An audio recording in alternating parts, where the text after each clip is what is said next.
একটা মানুষের বেঁচে থাকার জন্য মানসিক শান্তির দরকার হয়। মল্লারের থেকে দূরে চলে গেলে আমি কষ্ট পাবো, সেটা একদম ঠিক, কিন্তু মানসিক শান্তি অন্তত থাকবে আমার জীবনে। পিলু, রঞ্জাকে বলে দাও আমি ওকে কোনো সাফাই দিতে চাই না। ও যা ইচ্ছেও করতে পারে।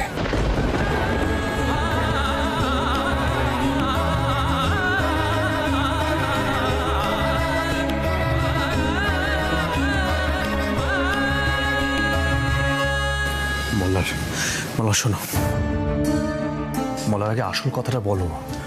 যে ছবিটা পাঠিয়েছে সে কি বললো? কোনো ভালো খবর নেই আহির। দেশাই মানে যে ছবিটা ক্লিক করেছিল, ওর সাথে বিন্দির হঠাৎই দেখা হয়েছিল। ওরা দুজন ছবি তুলছিল, ও ক্লিক করে দেয়।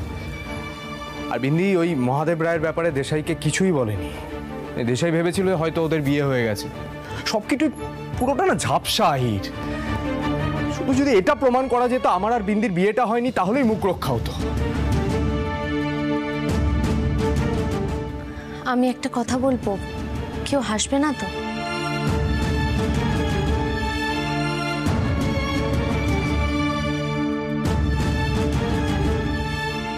হাসির মতো অবস্থায় নেই পিলু, বলো কি উপায় আছে?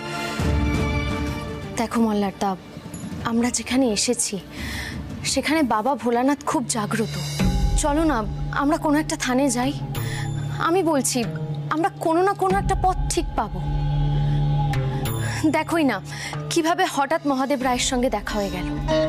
আমরা একটা সূত্রও পেলাম। বিন্দি যে অনেককে ফাঁদে ফেলেছে সেটাও তো বোঝাই যাচ্ছে।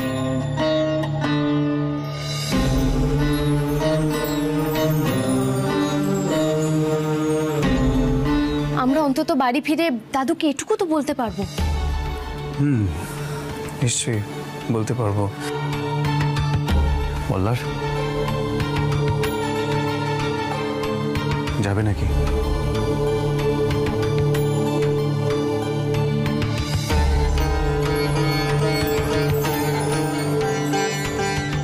রঞ্জা যাবে তুমি? আমি আর পারছি না, সত্যি আমি আর পারছি না। এভাবে গোয়েন্দাগিরি করতে আমার ভালো লাগছে না, খুব খারাপ লাগছে।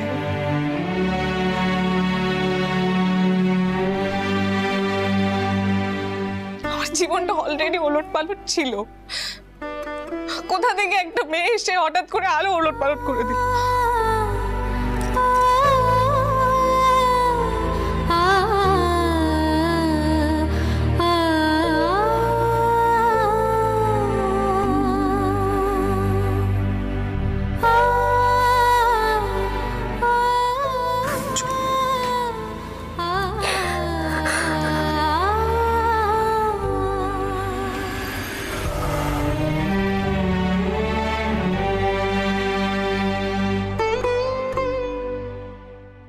এভাবে কান্নাকাটি করলে আমার নিজের কিরকম অপরাধী লাগে সেটা একবারও ভাববে না?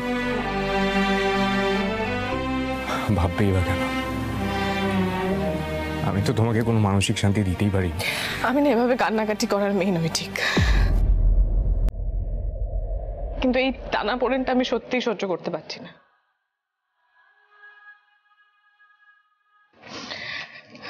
পিলু যেটা বললো সেটাই করো, রেডি হয়ে নাও, যাও।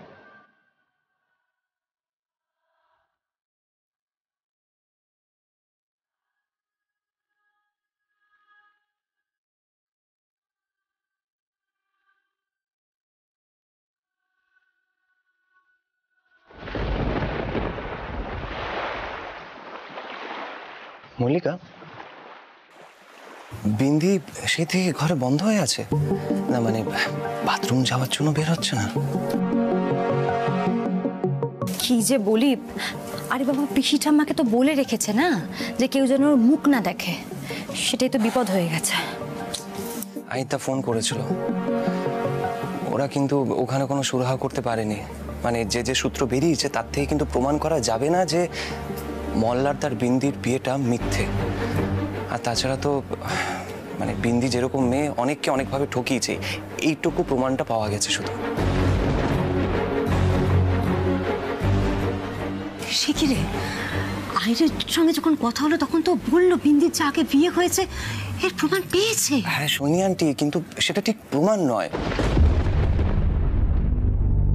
মানে বিন্দি আরেকজনের ছবি পাওয়া গেছে, আর ওরা ভেবেছিল যে সেই লোকটাই হচ্ছে বিন্দির বর, মানে বর বউ বেশে ছবিটা পেয়েছিল, কিন্তু সেটা ঠিক নয়। সে কি, তাহলে তো এবার বাবা বিন্দিকেই বউ বলে স্বীকার করে নেবেন? দিদি এসব কি সর্বনাশ হচ্ছে বলো তো? ওম নমঃ শিবায়, ওম নমঃ শিবায়, ওম নমঃ শিবায়, ওম নমঃ শিবায়, ওম নমঃ শিবায়, ওম নমঃ শিবায়, ওম নমঃ শিবায়, ওম নমঃ শিবায়, ওম নমঃ শিবায়, ওম নমঃ শিবায়। উফ, এই নাটকটা না আমি আর সহ্য করতে পারছি না। এই সতী সাবিত্রী পনাটা কি বন্ধ করা যায় না? কি এত জপ তপ করছে একটু বলবে তোমরা আমাকে? আচ্ছা ঠিক আছে, তুই চুপ কর, এখন ব্রত নিয়ে কথা বলিস না, এমনিতেই বিপদে রয়েছে। দিদি, ও দিদি কি হবে গো এবারে? হে রঙ্গন, বল না এখন কি উপায় করা যায়? মানে সোনি আন্টি, আমি বলছিলাম আমি কি একবার যাব ওখানে, যদি ওদের কোনো সুবিধা হয়? সেটাই ভালো হবে, আপনি বরং ওখানেই যান। ওদিকে বৌদি আর দাদার যা মনের অবস্থা সে তো বোঝাই যাচ্ছে। ওদিকে পিলু আর দাদা ভাইও আছে, আপনি থাকলে ওদেরও একটু ভালো লাগবে, তাই না? এই মেয়েটা যে কোথা থেকে এসে জুটলো না কে জানে।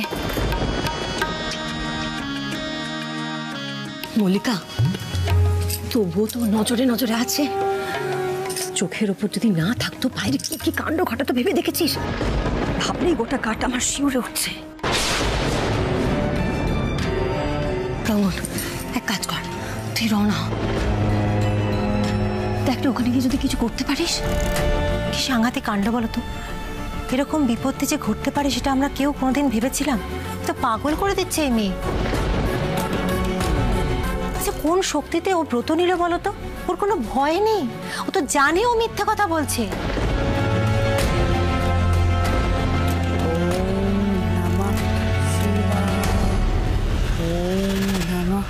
শিবায়, ওম নমঃ শিবায়, ওম নমঃ শিবায়, ওম নমঃ শিবায়, ওম নমঃ শিবায়, ওম নমঃ শিবায়, ওম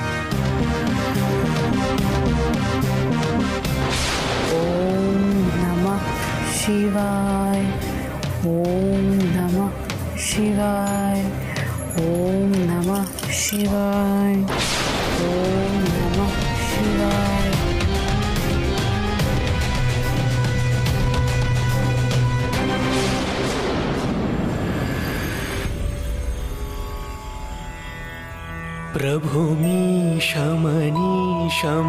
प्रभुमीशमनीशमशेषगुणं गुणहीनमहीशगराभरणं प्रभुमीशमनीशमशेषगुणं गुणहीनमहीशगराभरणम् रणनिर्जितदुर्जयदैत्यपुरं प्रणमामि शिवं शिवकल्पतरुं प्रणमामि शिवं शिवकल्पतरुं प्रणमामि शिवं शिवकल्पतरुं प्रणमामि शिवं शिवकल्पतरुम्।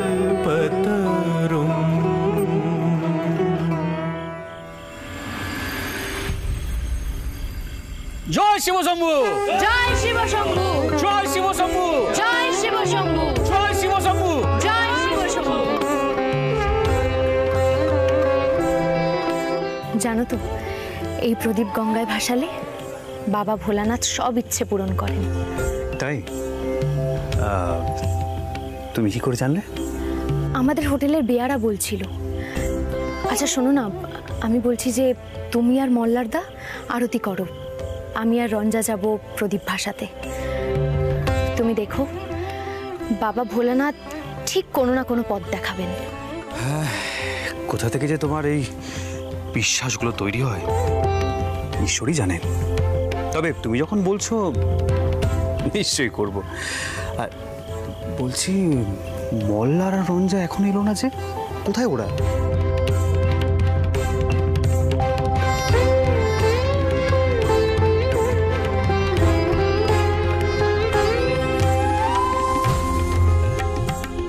তোমার কি মনে হয় মল্লার, আমাদের বিয়েটা টিকবে? সেটা তোমার উপর নির্ভর করছে। আমি তো আগেই বলেছি, তুমি যদি বিনা দ্বিধায় আমাকে ভরসা করতে পারো, আমি তোমাকে নিয়ে বাড়ি ছেড়ে চলে যাবো। আর তারপর তোমার পরিবারের লোকেরা আমাকে সারা জীবন ধরে অভিশাপ দেবে, বলবে সুরমণ্ডলের মেয়ে শুধু ভাঙতেই জানে। যে এগুলো তো তোমার কাছে কোনো ম্যাটার করে না। আগে করতো না, কিন্তু এখন যে আমার মধ্যে কতটা চেঞ্জেস এসেছে সেটা আমি জানি।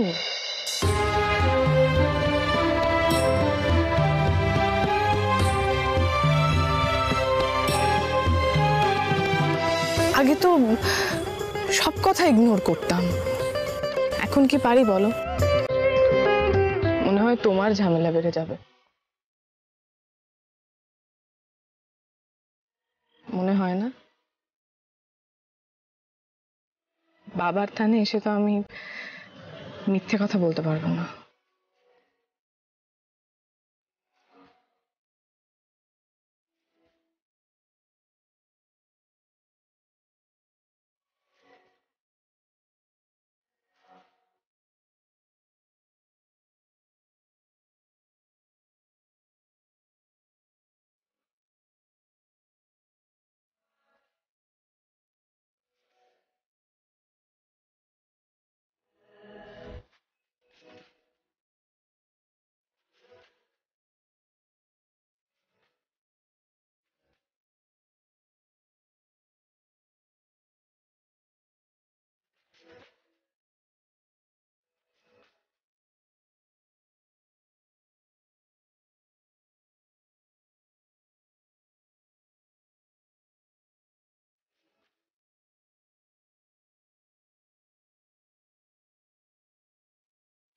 ব্যাস,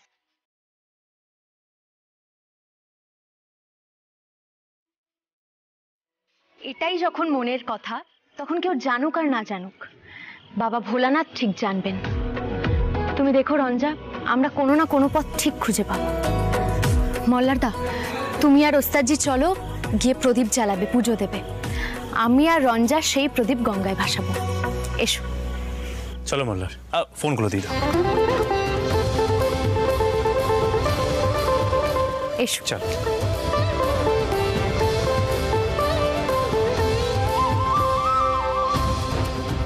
ঠাকুর মশাই, হ্যাঁ ওরা আরতি করবে। আচ্ছা।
পিলুটা তো ভাসাতে হবে। কি রঞ্জা কোথায় গেল? রঞ্জা, রঞ্জা! ও মা, জানি না তো, পাশেই তো ছিল। আমার মনে হয় নিশ্চয়ই আশেপাশে কোথাও গেছে, আমি গিয়ে দেখছি। তোমরা গিয়ে প্রদীপ ভাসাও, আমি ওকে নিয়ে ঘাটে আসছি। চল।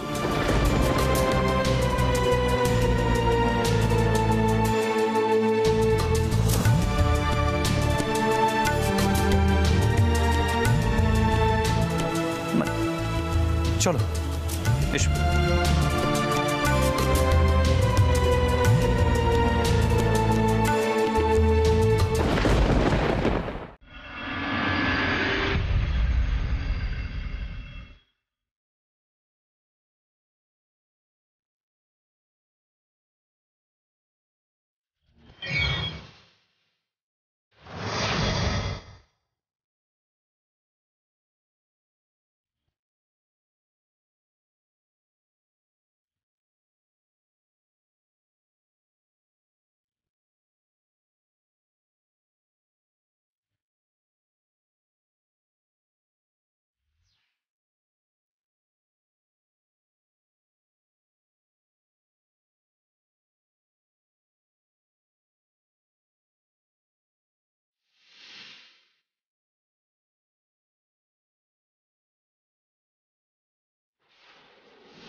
সত্যি তো পথ দেখিয়েছেন। পিলু তো ভুল বলেনি, আমাকে একা ওই মহাদেব রায়ের সঙ্গে কথা বলতে হবে।